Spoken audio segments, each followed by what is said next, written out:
Saotranao izay Andriamanitra rainay, nomenao fotoana toy izao indray ahafahanay mandry sy mitory ny filazantsaranao, mitondra ny hafatra tianao ampitaina aminay tsiraray avy eto anio. Ankehitriny Jesosy eo, aoka tokoa ny fanahinao masina mpanazava no ameno anay tsiraray avy. Fanahinao masina ameno ny mpanomponao izay hitondra ny teny, ary ny fanahinao masina ihany koa no mbola hibitsika sy ameno ny fony ny vahoakanao tsiraray avy izay antefany izany teny izany. Amin'ny anaranao masina Jesosy Kristy nanaovanay izany vavaka izany, ary mitenena araka ny fanaonao. Amen. Ampifaliana tokoa ry havana no hiaonana amintsika eto Vincennes indray efa elaela izay fa misaotra ny tompo mandrakariva mbola navela ny hitondra ny tenin'Andriamanitra eto amin'ny toerana mamin'ny fo, toerana iankinan'ny fo, ary toerana azo lazaina ihany koa toerana nahalehibe. Ny teny hitondrana ny hafatra ao antsika ambany dia izay filazantsara ny lioka. Filazantsara araka ny lioka toko 10 andiny voalohany ka hatramin'ny 20 izay nivakiana tamintsika teo, tsy hiverenana ho vakiana intsony. Tantara ny nanirahany Jesosy ny 70 lahy hitory ny filazantsara. Dans le chapitre précédent, c'est-à-dire le verset 9, Jésus envoie les 12 en mission. Dans notre texte du jour, il envoie d'autres disciples en mission, 70. Fit pour laus les textes. Luc est le seul à rapporter un envoi d'autres disciples distincts de celui des 12. Samuel ity vakteny androantia dia Luka ihany no mitantara azy amin'ireo filazantsara efatra. Ces chiffres 70, ces chiffres 12 ou 70 sont symboliques. Les 12 disciples, les 12 apôtres représentent Israël, les 12 tribus d'Israël. Et les 70, selon la tradition culturelle juive, désignent le nombre des nations païennes recensées sur la terre. Les 70 descendants de Noé après le déluge, cités dans Genèse 10, versets 2 à 31. Les 70 sont des noms des descendants de Noé après le déluge. 70 selon le texte hébreu et 72 selon la traduction grecque de la Septante. Filazantsara milaza hoe 270 izy ireo, ary misy milaza hoe 70 izy ireo. Ce chiffre 70 montre que la proclamation de l'évangile n'est plus réservée aux 12 apôtres. Et cette mission maintenant dépasse les 12 tribus d'Israël. Elle vise maintenant l'universalité du monde. L'évangile est destiné au monde entier. Et la proclamation de l'évangile n'est plus propriété d'un seul serviteur de Dieu. La proclamation de l'évangile n'est pas la propriété d'un seul serviteur de Dieu. C'est pourquoi Jésus les a envoyés 2 par 2. Jésus les a envoyés 2 par 2 pour qu'ils se complètent. Ils vont se compléter. Ils vont s'encourager. Ils vont s'entraider. Jésus sait que la mission de la proclamation de l'évangile, Jésus sait que cette mission est une œuvre périlleuse. Les disciples peuvent rencontrer des persécutions, des hostilités. Fantatry Jesosy tsara fa tsy mora ny asa miandry an'izay manao ny asany. Il a dit, hozy Jesosy hoe indro izaho maniraka anareo tahaka ny zanak'ondry eo ampovoan'ny ambody. Je vous envoie comme des agneaux au milieu des loups. Ici, les disciples sont comparés à l'animal le plus vulnérable qui n'a aucun moyen de défense. Zanak'ondry. Zany zanak'ondry zany tsisy fiarovana, zany tsisy tandroka, tsisy fiarovana. Imaginez juste le carnage. Imaginez le carnage que peut faire un seul loup dans un troupeau d'agneaux.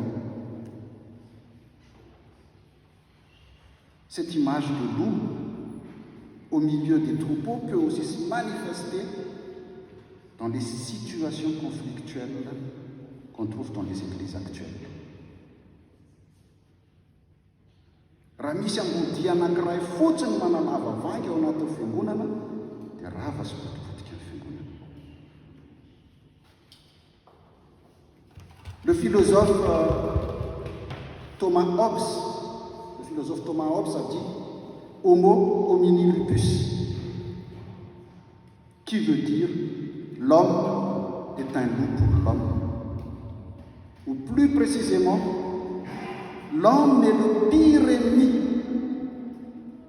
de son semblable. L'homme est le pire ennemi de son semblable. Voilà pourquoi il est urgent de proclamer l'évangile. Jésus connaît cette urgence. Jésus connaît l'urgence de la mission. D'ailleurs, sa première consigne, la première consigne est de ne pas s'encombrer et de ne pas perdre de temps aux longues salutations.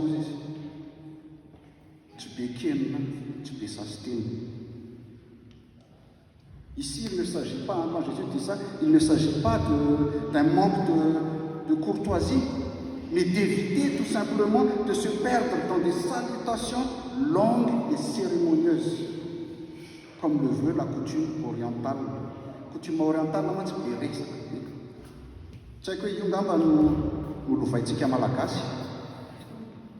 Fa indraindray isika malagasy rehefa mifampiarahaba 10 minitra eo ihany. Manahoana? Salama?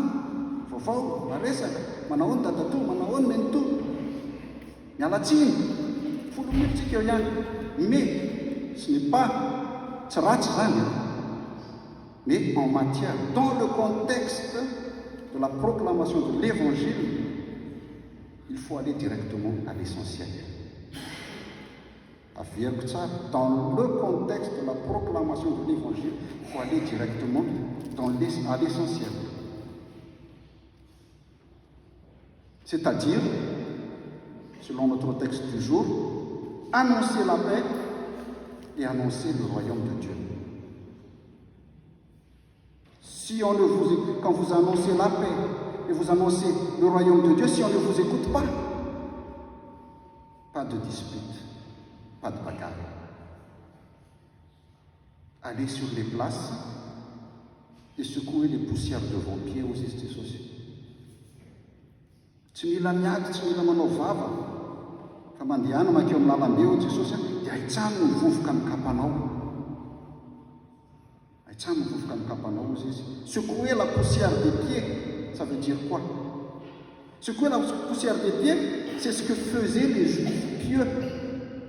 C'est ce que faisaient les Juifs pieux revenant d'un territoire païen pour ne pas emporter d'impureté sur le sol de Dieu. Raha any am-piangonana ianao zany, nandeha toro filazantsara ianao, haitsano any ivelany any aloha le vovoka, fa aza entina miditra amin'ny toerana masina Andriamanitra. Zay ny tompo ampitaina aminao. Any amin'ny asan'ny apôstôly toko 7:10 dia Paul sy Barnabasy dia nanao an'io fihetsika io rehefa niroahan'ireo olona tany Antiochie izy. En acte 13:51, Paul et Barnabé ont fait ce même geste à Antioche de Pisidie quand les gens les ont chassés de leur territoire. Tsy niady izy, tsy niady hevitra izy, fa nahitsy ny vovoka amin'ny kapany dia lasa. Chers frères et sœurs, ce qui est difficile dans la proclamation de l'Évangile, c'est parce que des fois nous sommes tellement emportés par notre enthousiasme, et nous avons envie de changer tout le monde. C'est là le danger. Nous avons envie de changer tout le monde. Nous voulons que tout le monde raisonne comme nous. Nous voulons à tout prix réussir. Les gens, n'oubliez jamais, les gens sont libres. Les gens sont libres de croire ou pas. Les gens sont libres de vous recevoir ou de vous refuser. Notre mission à nous, ma mission en tant que pasteur, votre mission en tant que diacre, votre mission en tant que chrétien, n'est pas de réussir à tous les coups. Notre mission n'est pas de réussir à tous les coups, mais d'annoncer le règne de Dieu tout simplement. Ça, telle est notre mission. De s'occuper des malades et de prendre soin des autres. Là, c'est la mission que Jésus nous demande. Le refus, l'opposition, l'échec, la frustration, tout cela fait partie de la mission. Tout cela fait partie de notre mission. Mais quoi qu'il en soit, le royaume de Dieu reste toujours offert. Parce que il y a aussi des gens simples qui accueillent le message avec joie. Et nous devons toujours le faire pour ces gens-là aussi. Raha misy zanaky fiadanana dia hitoetra ho aminy fiadanana tonononareo. Fa raha tsy zany dia hiverina aminareo ihany zany. Et il se trouve là, et s'il se trouve là un homme de paix, votre paix reposera sur lui, sinon elle reviendra sur vous. Si vous vous souvenez de l'histoire du déluge, la colombe de Noé est le parfait exemple pour illustrer cela. Lorsqu'elle n'a pas trouvé de terre où se poser, elle est retournée dans l'arche.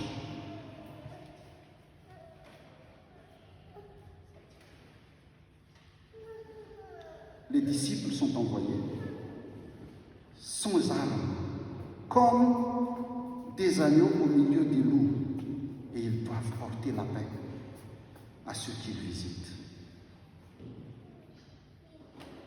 Ils ne doivent rien imposer, mais seulement proposer.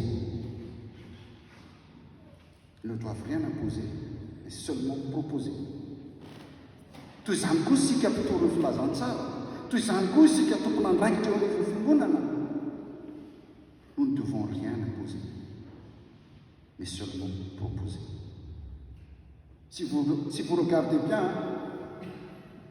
les trois textes du jour, le mot la paix, revient à chaque fois dans nos trois textes du jour. Ce qui veut dire que le point le plus important de notre message du jour, c'est la paix.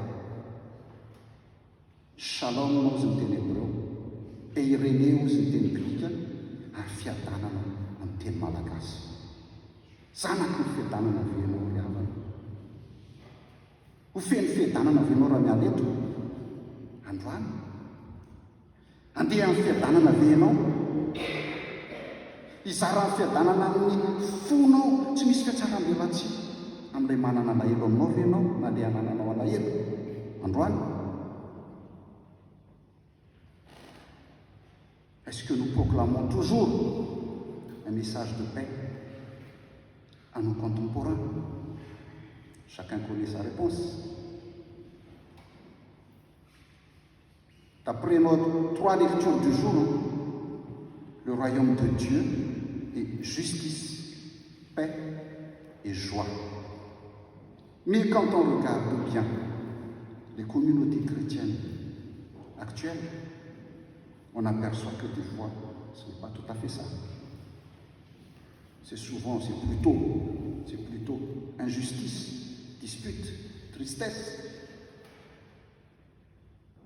Dans notre évangile du jour,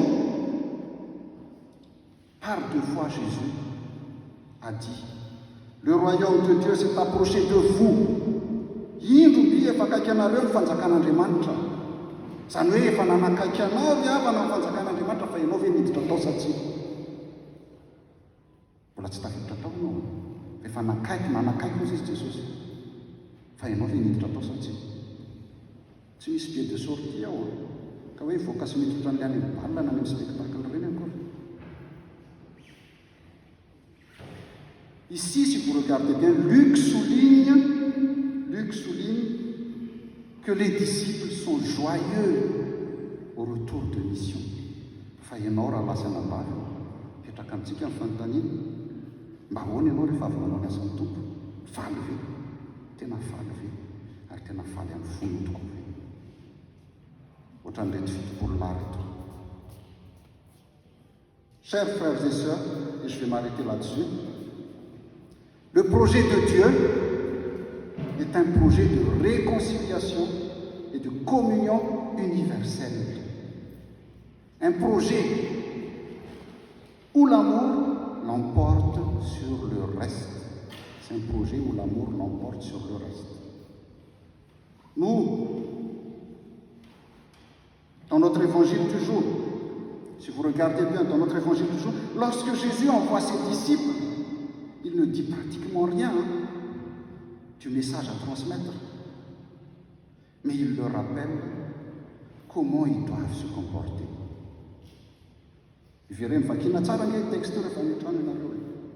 Il ne leur donne aucune consigne doctrinale, d'ordre doctrinal. Il ne parle pas du contenu de la foi, mais de comportement concret, de leur habillement, de leur bagage et de leur relation avec les autres. Ces consignes sont aussi valables pour nous aujourd'hui. Nous ne sommes pas envoyés pour obliger les gens à se convertir ou changer, mais pour montrer aux gens que nous les aimons, que nous les aimons et que nous désirons leur apporter la paix. Et pour cela, Jésus nous demande tout simplement d'aimer et de parler sans être agressif. C'est tout ce que Jésus nous demande. Aimer et parler sans être agressif. Notre monde, chers frères et sœurs, notre monde a besoin de paix. La paix de Dieu. Et ce n'est que dans la paix que nous pourrons nous rencontrer, nous apprécier et nous enrichir mutuellement. Que la paix soit avec vous tous, mes chers frères et sœurs. Amen.